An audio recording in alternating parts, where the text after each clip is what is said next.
you've spoken a couple of times about the fact that this season even, you've asked yourself, am I good enough? Am I the person that can push this team to the next level? How have you dealt with that voice within your own head?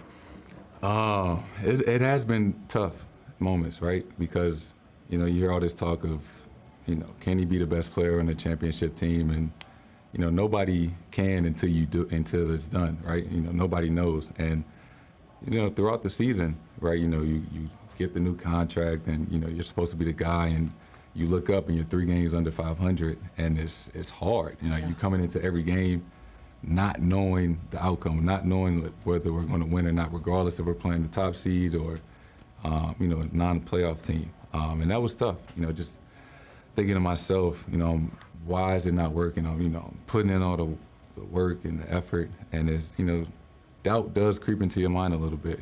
Am I good enough?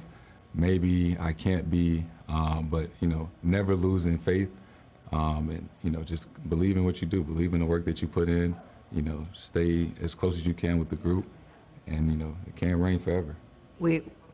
Yeah, it can't. That's a good way to put it. We saw, you shared with us, the world, earlier in these playoffs when you sent a message to Kobe Bryant. And Kobe is someone who you have looked towards your entire career, even before you became a professional basketball player. Were there other times during this run that you've thought about him, that you've invoked sort of what he taught you?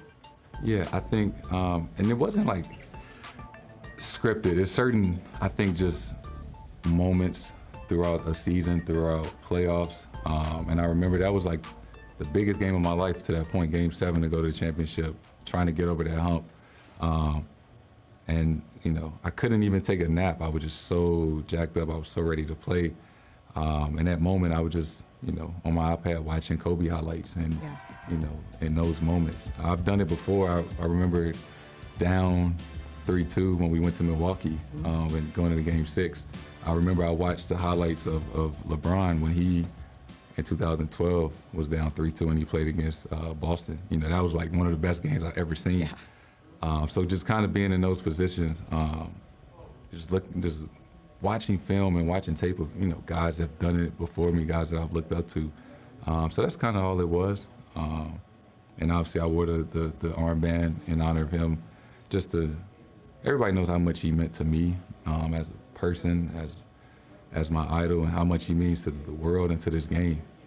Well, maybe someday someone's going to be watching back some of your highlights and thinking, well, that was one of the greatest. Jayson, thank you. Thank you.